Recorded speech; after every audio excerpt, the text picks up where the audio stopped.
It's my pleasure to welcome you all to the afternoon session of the 4th International Conference on the Safe Schools Declaration. It's also my pleasure to welcome again our delegates from around the world joining us on the SSD platform. I know you're here in person, but if you get a chance, I think you should check out the SSD platform. It is truly immersive. It's a beautiful virtual experience.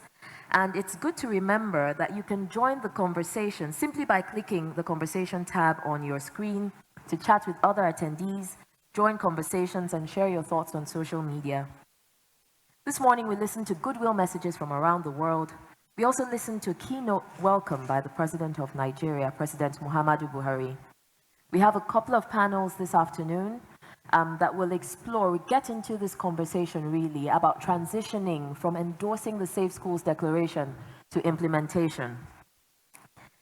This morning, we also listened to a very sobering roll call by the Minister of State for Education, and he talked about the attacks on educational institutions since 2014. He also talked about what the military is doing and how committed the military is to resolving this. And so it's only fitting that we begin activities this afternoon with a session hosted by the Nigerian Ministry of Defense. To begin this session, we have a video showing Nigerian military activities to safeguard education in the Northeast. Can we have the video, please?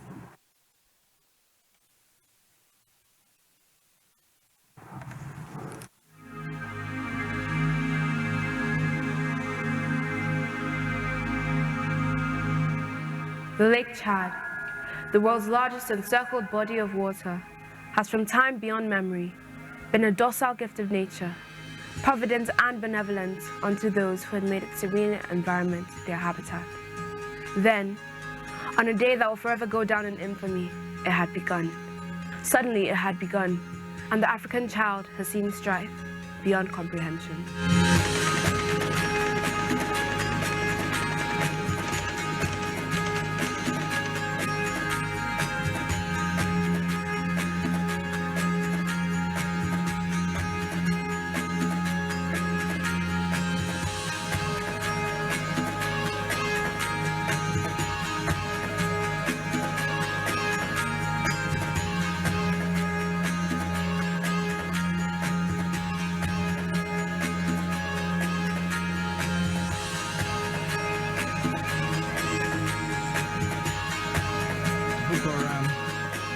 Terrorist organizations started to manifest their avowed desire to ensure that Western education remains banned within areas they believe that was their sphere of influence. And of course, this means that the educational system of our children and the future of the nation was imperiled.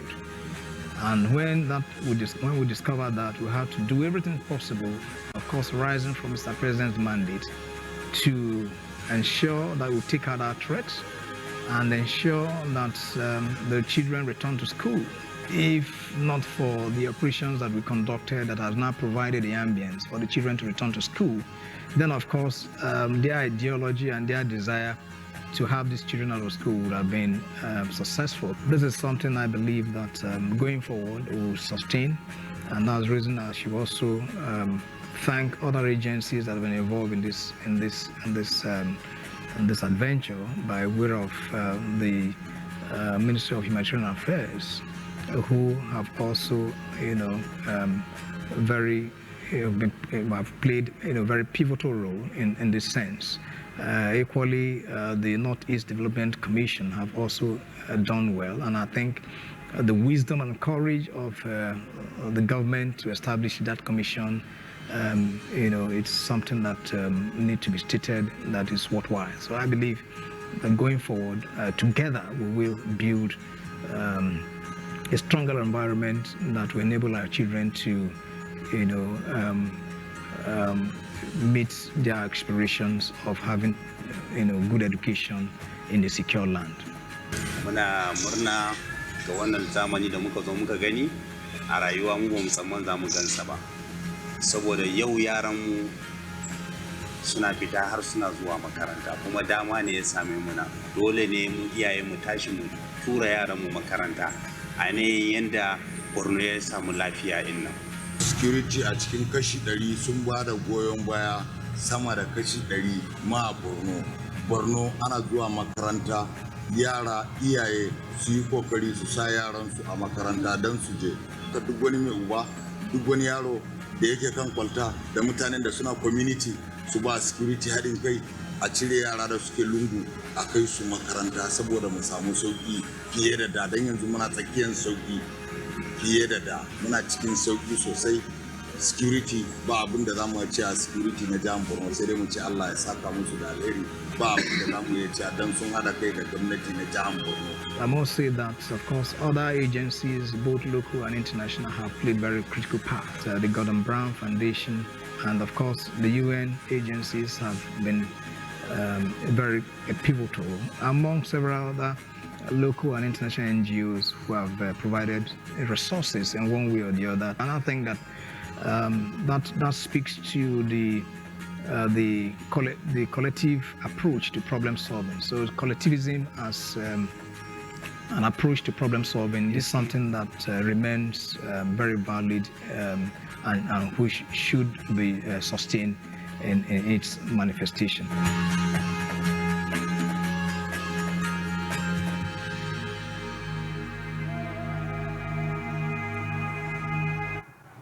Our panel discussion this afternoon will explore the experiences of ministries of defense in protecting education. We'll look at their challenges and we'll look at their responses. Speaking at this panel will be Major General Salihi Magashi, retired, Minister of Defense, Federal Republic of Nigeria. He'll be represented by General Loki E.O. Irabo, the Chief of Defense Staff, Defense Headquarters, Federal Republic of Nigeria. Can we have a round of applause, please?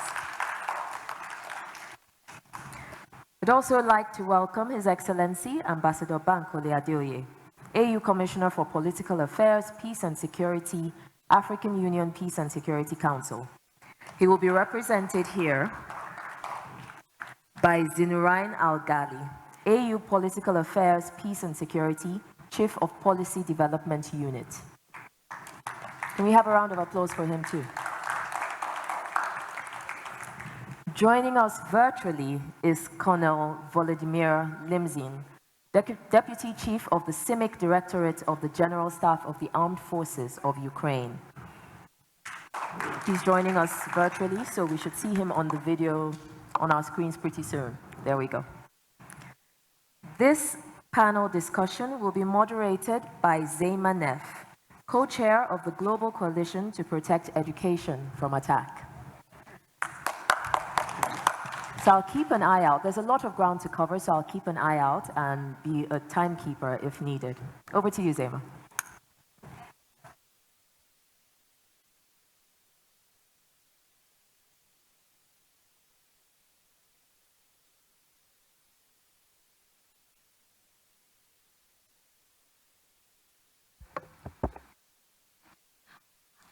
All right. Thank you very much. So a very warm welcome to our panelists. And as Aret mentioned, we have several purposes in this panel. The first is to explore how militaries are working to protect education from attack. The second is to ask our distinguished panelists to speak from their own practical experiences in challenges in preventing and responding to attacks on education in conflict zones. Now, one of the things that you'll hear mentioned in the discussions is a set of documents called the Guidelines for Protecting Schools and Universities from Military Use. These guidelines are actually endorsed by the Safe Schools Declaration, but they were drawn up by military experts specifically to provide practical guidance to militaries about how to avoid using schools for military purposes and turning them into targets. And they were in fact inspired by laws and military doctrines in the Philippines and Colombia, because that was a sign that countries that were themselves experiencing armed conflict were looking for ways to keep education safe. So we'll start with a series of questions for our panelists, but then we'll turn to you all in our audience. And we'll have two ways for people to pose questions. The first is for you all right here with us in Abuja. And we have two microphones set up in different parts of the room. And I'll ask you to come to the microphone, introduce yourself, and very briefly give your question. And then we have questions from our live audience participating from around the world. And you can go ahead and start posting questions in the Q&A box on the website. All right, let's jump right into the questions. Let me start with you, General Irabo. Can you please share with us what the Nigerian military is doing to support continuation of education in places facing risk of attacks? Thank you very much, the moderator.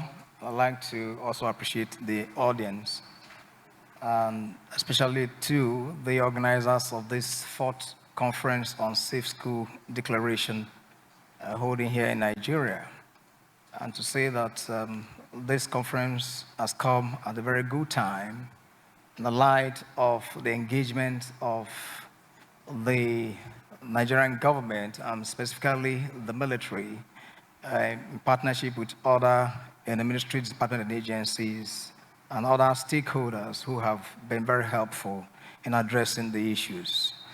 Now, going specifically to the question you've asked, which is, of course, what the military has been doing with respect to Safe School Initiative, I'd like to say that the military we have deployed in various areas, namely the IDP camps, to give assistance to those who are responsible for provision of school services to our children. We've equally deployed to areas that hitherto were affected by the insurgency and where the schools were destroyed. We've assisted in having to rebuild some of the schools. We have equally provided security to enable our teachers and other caregivers in our various training institutions, that is school establishments, for them to be able to undertake their responsibilities. We have at various stages also provided learning materials in textbooks, exercise books to children, among several other initiatives which we felt that we needed to do in order to encourage our children to return to school, and of course the parents having to release their children to go to school, given that the crux of the problem in the Northeast especially has been the avowed desire of the Boko Haram terrorists to create a state. Can you hear? Can you? وتوفير هذا على ذلك، وهذا دل على أن وعلى ذلك ونحن قوات المسلحة إنها تقوم بأفعال كثيرة التي طبعا يعني تساعد على تعليم. وأنا طبعا كما أنتم تشاهدون أنا طبعا جالس هنا لأنوب الوزير their desire to have good education going forward. Thank you. So much, General. Now let me turn to you, Mr. Agali. The African Union has a new doctrine on peacekeeping that limits use of schools for military purposes. And we know this is really important because when troops use schools for military purposes, not only do they have potentially negative effect on interacting with the students, but they can actually turn the school into a target of attack. Can you tell us about how this new doctrine is being implemented and how it will better protect education in areas of conflict and insecurity? Thank you very much, Moderator. Let me start by indicating that I am representing the Commissioner for Political Affairs, Peace and Security, His Excellency Bankole Adeoye, who is not able to join us here now because he was here with us yesterday at the civil society event, because he has to be part of a PSC meeting and briefing that he will be doing on urgent matters. And to again use this opportunity to reiterate his congratulations that he highlighted yesterday to the federal government of Nigeria for hosting this wonderful event, which is happening in Africa and Nigeria in particular for the first time. And I think General Irabo had mentioned a number of points that relates to the efforts that Nigeria is making. So we are quite happy to be in Nigeria for a meeting like this to also learn and share lessons in that regard. Let me go straight to the points regarding the doctrine and highlight a few of the elements that are contained there that relates to Safe Schools Declaration and the guidelines in terms of non-use of schools for military purposes. First is to state that the doctrine actually takes note of a number of points that are elaborated in a number of AU instruments, because as a multilateral institution, our work is mainly focused on enhancing our normative frameworks in line with international human rights law, standards, and other norms. So we note that boys and girls are targets of conflicts, and that they are recruited and attacked, and they suffer a number of challenges during conflict. The doctrine also notes that for us to be able to apply all the norms and standards relating to international human rights law and international humanitarian law, we need to ensure that is based within what we refer to as an AU compliance and accountability framework on these issues. The doctrine also takes note of the need to protect IDP camps, so internally displaced camps, as well as refugees, in line with the AU Charter on the Rights and Welfare of Children. Again, the doctrine also highlights a number of points and principles that missions should undertake when developing a plan, as well as strategies for conducting peace support operations. Let me use the opportunity to also just highlight a few examples. For instance, in Somalia, guided by the doctrine, we have what we call protection, human rights, and gender structure or units, which we embed that in the doctrine in terms of ensuring that the mandates, the structures, and the strategies of peace support operations follow these models and principles and ensure that in our implementation of mandates and tasks, we are able to implement that. So within that unit, we ensure that we have what we call child protection officers and advisors to facilitate these efforts. And one key aspect there that we ensure is that our military ensure that whenever they are doing joint operations with local forces wherever they are deployed, that they ensure that those troops and personnel that they will be operating with don't include children, and that operations will not go ahead until those children, if at all included in any of those fighting forces that we should do joint operations with, that they are taken out. So that's one key aspect that we make sure we ensure that the doctrine is key on. Secondly is that the doctrine also has a core principle wherein it talks about the protection of civilians and ensuring IHL and IHRL. And in that regard, we make sure that every peace operations that we conduct and every combat operation that we undertake are in line with these norms and standards. And we make sure that we are able to provide support to member states in domesticating this declaration. I'll stop here for now. Over to you, Moderator.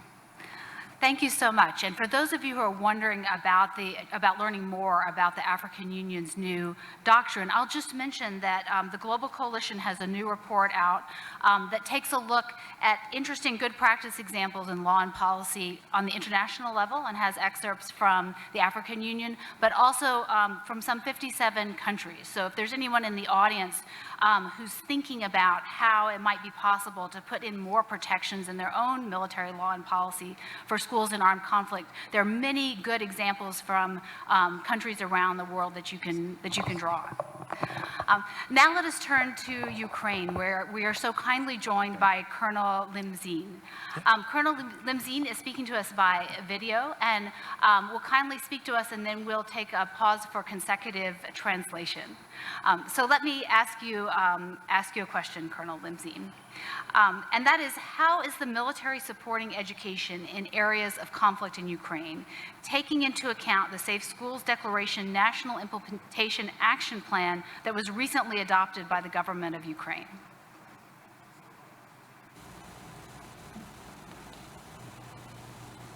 Доброго дня всім. Вітаю всіх учасників, високоповажних учасників міжнародної конференції. Good afternoon. It's my pleasure to greet all the esteemed participants of the international conference. Да, хотів би висловити на початку свого виступу слова вдячності за честь приймати участь у цьому заході. To begin with, I would like to express my gratitude to have the honor to participate in this event. На жаль, я бачу, ми маємо деякі проблеми зі зв'язком, але сподіваюся, це нам не завадить продовжувати захід. Unfortunately, we have some hindrances with connection, but I hope it will not prevent us from prolongation of our work. Хочу довести до вас інформацію, що підтверджуючи орієнтованість України на норми і принципи міжнародного гуманітарного права, в сфері також міжнародного права в сфері захисту людини, Збройні сили України, які виконують завдання на сході нашої держави, захищаючи свій суверенітет, територіальну цілісність України, вживають всіх можливих заходів щодо мінімізації шкоди цивільному населенню внаслідок ведення бойових дій та продовжують роботу у напрямку створення системи цивільного захисту під час збройних конфліктів. We are reaffirming the Ukrainian commitment to the norms and principles of international humanitarian law and international human rights law. The joint forces and the armed forces of Ukraine, in particular protecting Ukraine's sovereignty and territorial integrity, are taking all possible measures to minimize harm to the civilian population and continue working for establishing a system of protection of civilians during armed conflict. Да, серед першочергових кроків удосконалення захисту цивільного населення є саме забезпечення імплементації Декларації про безпеку шкіл, про яку ми сьогодні з вами говоримо. And one of the top steps to improve the protection of civilians is to ensure the implementation of the Safe Schools Declaration, which is being discussed now. У Збройних силах України вже не перший рік проводяться заходи із мінімізації шкоди, яка може бути завдана цивільному населенню під час збройного конфлікту, зокрема і у сфері, що стосується освіти в Україні. I would like to emphasize that this is not the first year that the armed forces of Ukraine have taken measures to minimize the damage that civilians may suffer during the armed conflict, including the field of protection of education. Так, у Збройних силах.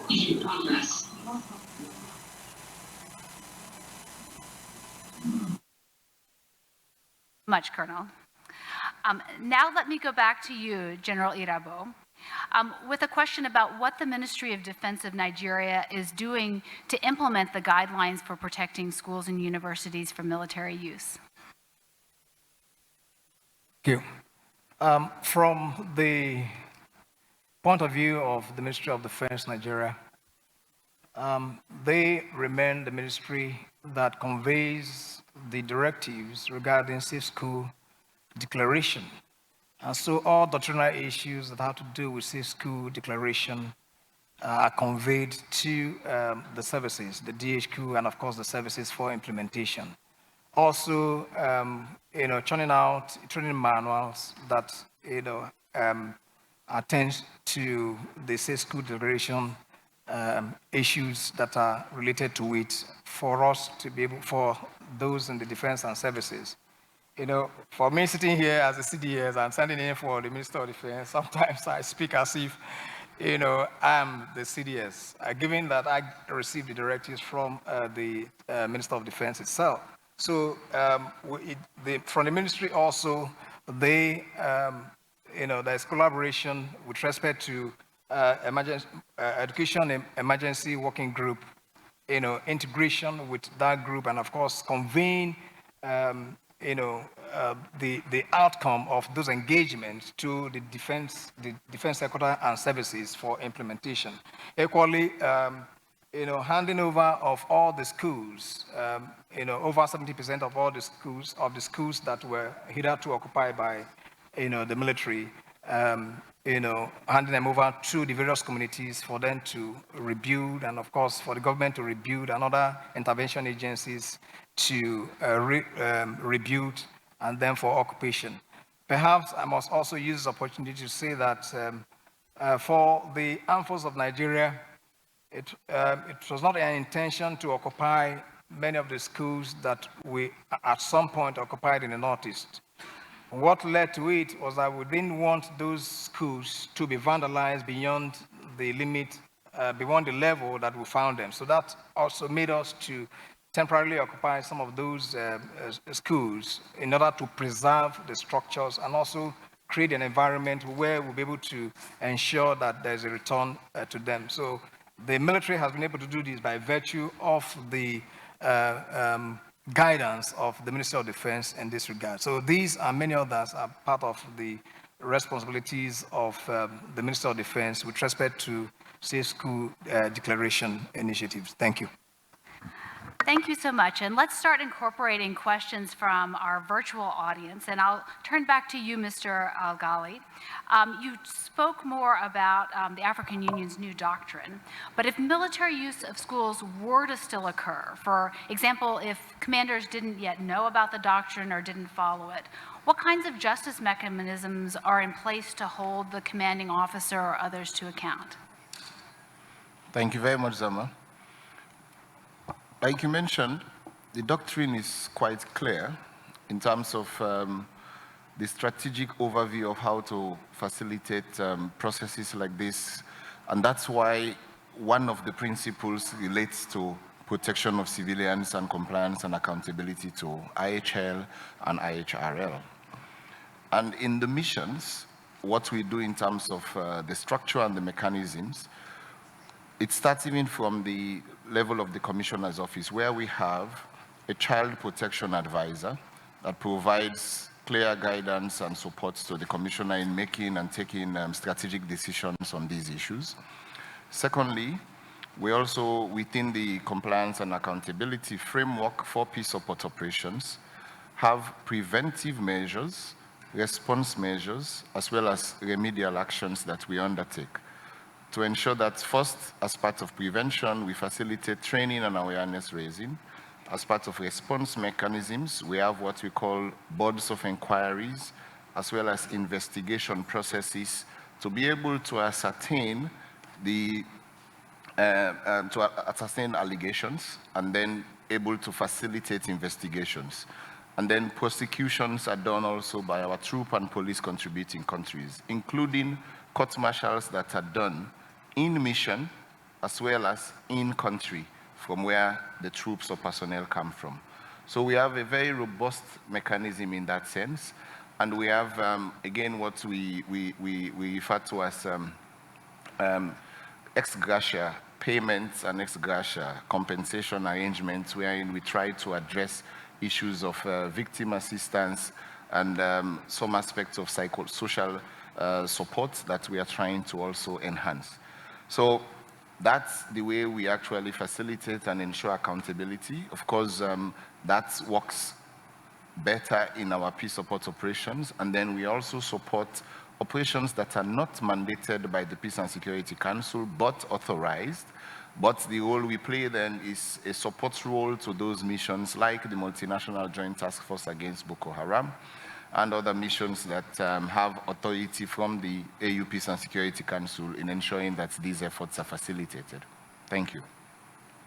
Thank you so much. I think your point about accountability is such an important one. And it's also making me think of a law that was recently passed in the Central African Republic. I believe it was actually the first country in the region to actually criminalize not only attacks on schools, but actually criminalize the use of schools for military purposes. So thank you for taking us farther into understanding both how rules are passed, but also how they are actually put into place in practice. And with that, Colonel Liamzin, I also want to take you more deeply into the specifics. If you could please tell us more about what the current and future steps are to minimize military proximity to educational facilities in eastern Ukraine.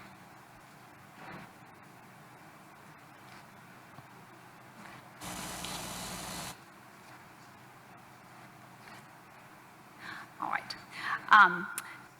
We may not have Colonel Liamzin with us for the moment, but I think as that is happening, I'd ask for those of you in the audience who have questions to please begin moving towards the microphones. We have microphones here and we have microphones here. We're very keen for you to ask your sort of toughest, most detailed questions. And the reason why this session is so important is because this is a session about taking sincere promises made by governments at a very global level and putting them into practice, because that's what the Safe Schools Declaration is really all about. And what this conference is about, which is going from promise to practice so that we can see real changes and improvements for children who are trying to go to school every day and go to schools that are safe and go to schools that are not being used for military purposes. I believe we have one question here, and I'll just ask that you please kindly introduce yourself and then direct your question. Thank you. My name is Eunice Mchilwa. I'm from Street Child, Nigeria.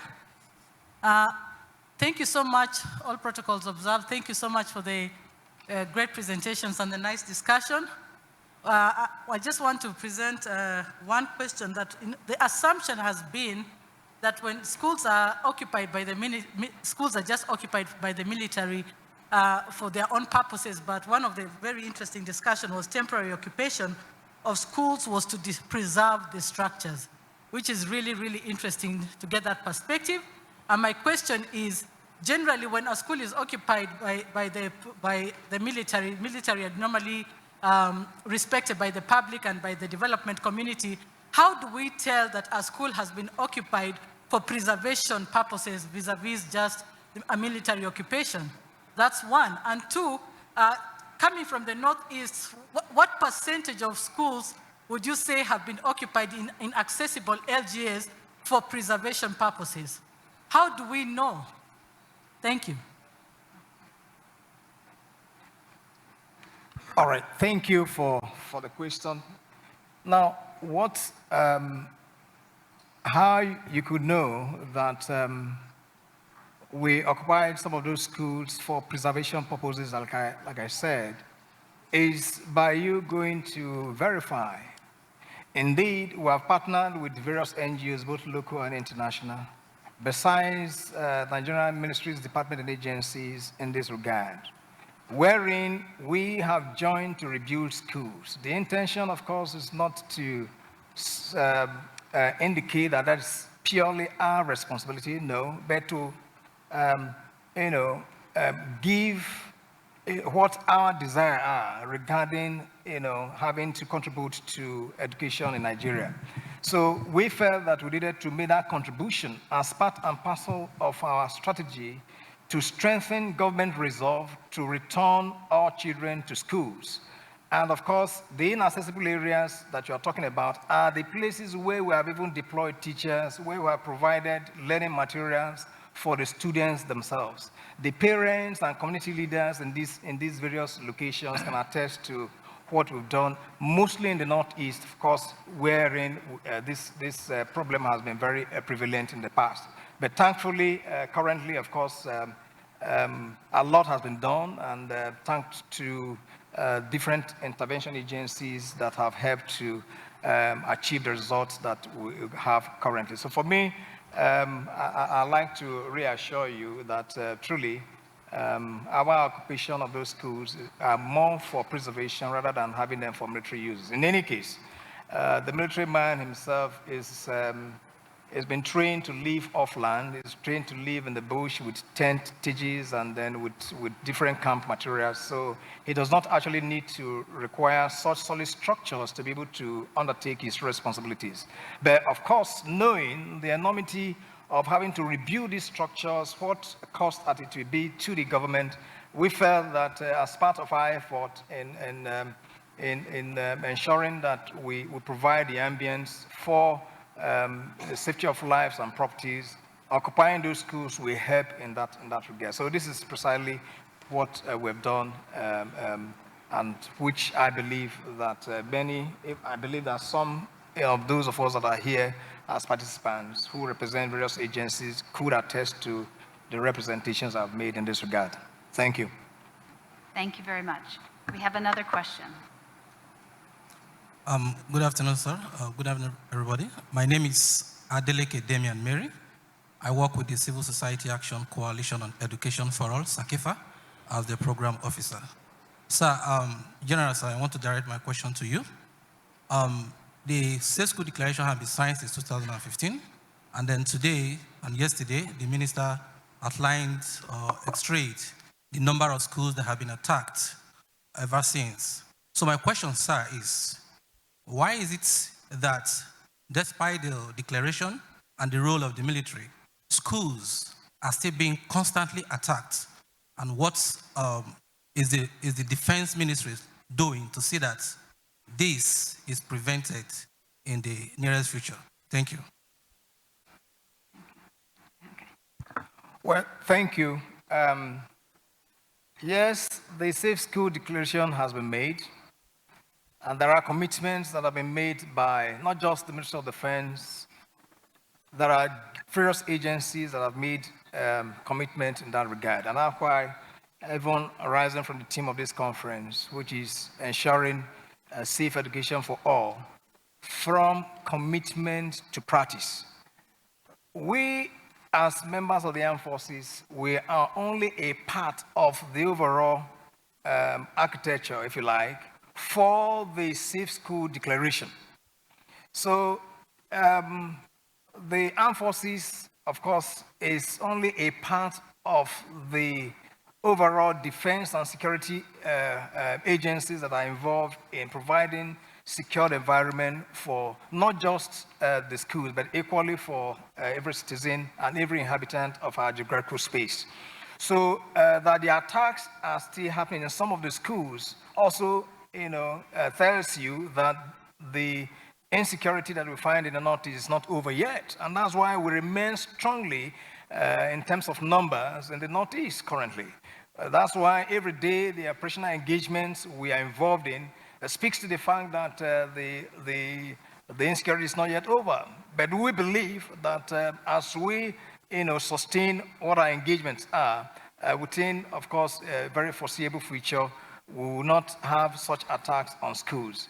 Don't also forget that if a group of individuals, a group of criminals, are bent on ensuring that they make a point that Western education must not take place in an area, then of course they wouldn't just give up easily. In spite of what we're doing, they want to at some point raise their heads to ensure that they still do exist. But I can assure you that our efforts, of course in partnership with other agencies, will bring that kind of madness to an end. And that's a commitment I'd like to also leave here, live with you here in this forum. Thank you. Thank you very much. And let me turn to you, Mr. Agali, and I think we have a two-part question. One is, what is a major challenge that you have faced, that the African Union has faced in safeguarding education in armed conflict? And the second question is, if you can give any concrete examples of specifically what can be done to avoid using schools or avoid using universities. For example, going beyond simply telling troops not to use schools and universities, we heard a mention before of tents or temporary shelters. Are there other sort of practical ideas that you have come across that might be applicable for other contexts as well? Thank you very much, Zama. First, let me list a few of the challenges before I come then to the aspect of how can we practically ensure non-use of schools. First is, I guess all of us are aware of the changing conflict dynamics, wherein it's not just rebel kind of warfare that we have, but the aspect of radicalization, extremism, terrorism is rife now. And in that sense, it's actually difficult for even organizations that partner with us, let's say the ICRC, to actually be able to also reach out to those armed opposition groups and other radical organizations to be able to regulate the way they operate. So that's one challenge we have, in the sense that we conduct operations against those kinds of groups, that actually don't follow any of these kinds of declarations or international norms. We then have to respond to that kind of context. It's quite challenging in that sense. And in the context of extremism, we also take note of the use of children in undertaking a number of activities against our own personnel. For instance, the use of improvised explosive devices, wherein they use children to actually dig and bury those devices against personnel in areas where we operate, or that we have to ensure protection of children that are threats to our personnel also.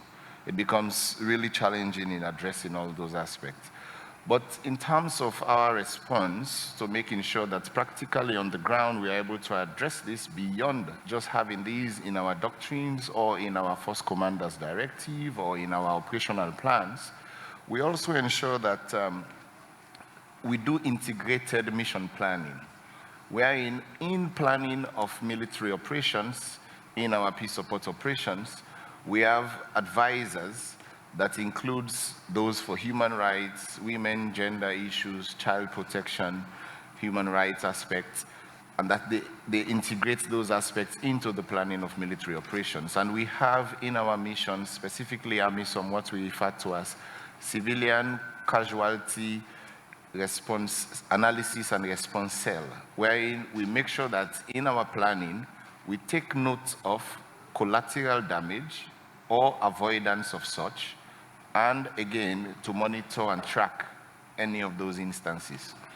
In our operational orders also for such operations, we also ensure that our commanders in their planning and designation of strategic locations that should be taken when undertaking operations, that just like the general mentioned, yes, at times some operations will mean that we have to safeguard schools, which means deployment around those areas, which are aimed at preventing armed groups from actually occupying those. So they at times become strategic locations in that instance, but then we consider them as key locations and installations that needs to be preserved and protected. So these are some of the elements. And at the level of the commission, we have the child protection architecture. Like I mentioned, we have a child protection advisor within the office of the commissioner, and this officer provides advice in that regard to facilitate, again, what we refer to as children affected by armed conflict mechanism, which is co-chaired by one of the ambassadors in Addis from Gambia, to ensure that we are able to galvanize support by our member states in also enabling them or ensuring them in terms of domesticating the Safe Schools Declaration and other international norms and standards, but again, to encourage them to ensure that they are able to increase or allocate budgets and funds to implement these activities, so that their programs and plans and initiatives that they have will be able to be implemented, and then again facilitate partnership with other organizations that we work with. And we also ensure that through a number of platforms that we have in terms of workshops and meetings, but specifically having 2 sessions of the PSC annually that address this, and we put them as open sessions so that we'll be able to have like-minded organizations and institutions to also come and offer their own perspectives, lessons, and support to our member states and peace support operations in implementing these aspects on the ground. Thank you. Mr. Al-Ghali. I see that we have Colonel Liamzin back, and we have time for just to ask you one more brief question. And the question we have is, what are the current and future steps to minimize military proximity to educational facilities and in eastern Ukraine? And with my apologies, we'll ask you to keep your answer to about 1 minute.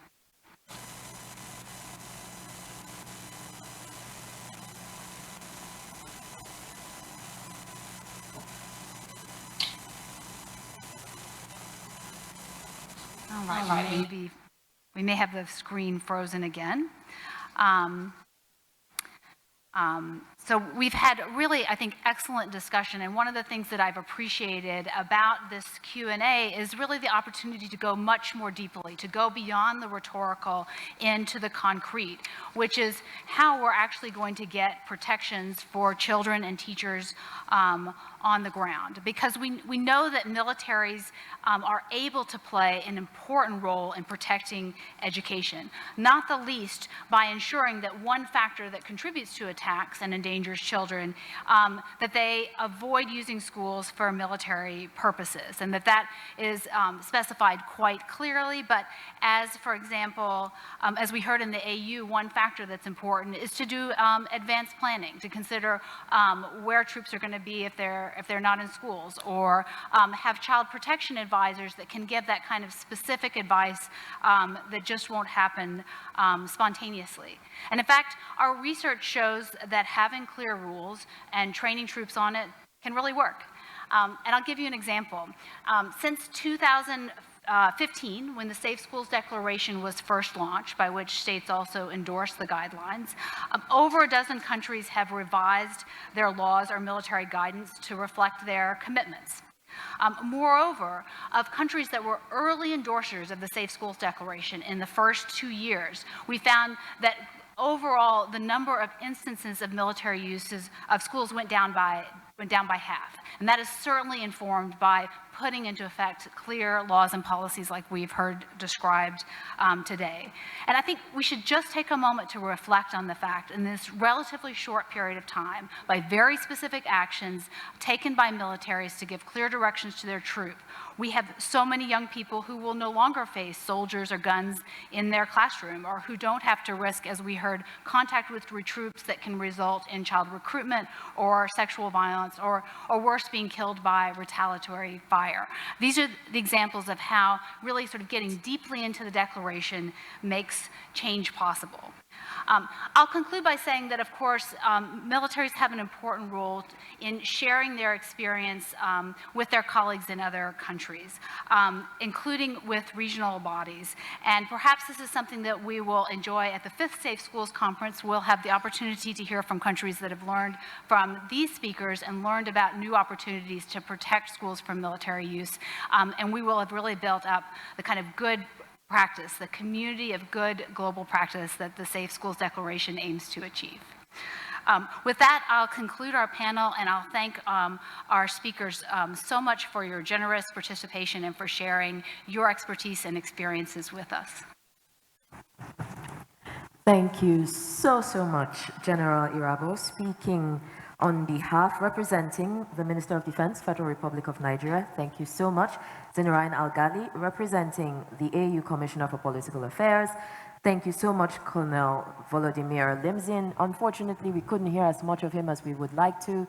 And thank you so much, Zama, for a wonderful, very, very insightful conversation. I really liked that there was attention paid to accountability, to planning ahead, to advanced planning, and making sure that children and educational institutions do not become collateral, even though military organizations are also trying to do a good thing. Thank you so much for a wonderful conversation, and I will gently and gratefully release you from the stage. Can we have, yes, a very warm round of applause for them. I'm sure you can hear that. Before we get into it, I'd like to give you a little teaser of what you're hearing right now. That is the Headquarters Guard Brigade Band from the Nigerian Army, and they have an incredible performance for you that you can see right now. Now watch carefully, because while they're performing, we will also show you an exhibition of a burnt-out classroom attacked in northeastern Nigeria, as well as a new structure that was constructed by the federal government, again giving hope to children for their education. So enjoy the performance, and we have a tea break right after, and then we will reconvene by, I believe, 3:30. We will reconvene by 3:30 for our final panel of the day. Thank you, and enjoy.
know, there was a moment when we were looking, just a flash, where I saw the new school building. We were in the new school building and looking through to the, is everybody okay? All right. We were in the new building looking at the exhibition of the burnt out building, and it brought home to me how important what it is we're doing here, how important it is and how necessary it is that children be able to work and learn in areas where they feel safe, where they are protected, where their education is not under threat, and where they can thrive as they deserve. It's been such a recurring theme, and of course, that performance by the Headquarter Guards Brigade Band, very stirring. I had a little musical moment, just sitting down there and enjoying the music. And against that backdrop of the exhibitions, it was very powerful to me. Can we give them a round of applause? I believe that we are now ready to head out for our tea break. A moment for you to refresh, to take a minute, reflect on the activities and the conversations we've had so far, and then get ready for our final panel of the day, where we will be talking about using the guidelines for protecting schools and universities during conflict. It's a very important conversation, as every conversation we're having over the next couple of days is. I will also remind our delegates on the SSD platform to explore the platform while they can. There's something very clever I noticed on the platform. It's a swag bag. And what happens is that if you're looking at a resource or a paper and you really want to reflect on it a bit more, you click on the swag bag icon and it has a little virtual holding space that you can then email to yourself. So please explore the platform. It's a really immersive, really wonderful experience. It is now, I believe, yes, it is now 2:38. So let's say that our tea break will start in 2 minutes. Please enjoy yourselves, take a break, stretch your legs, and we will see you back here in 30 minutes. Thank you so much.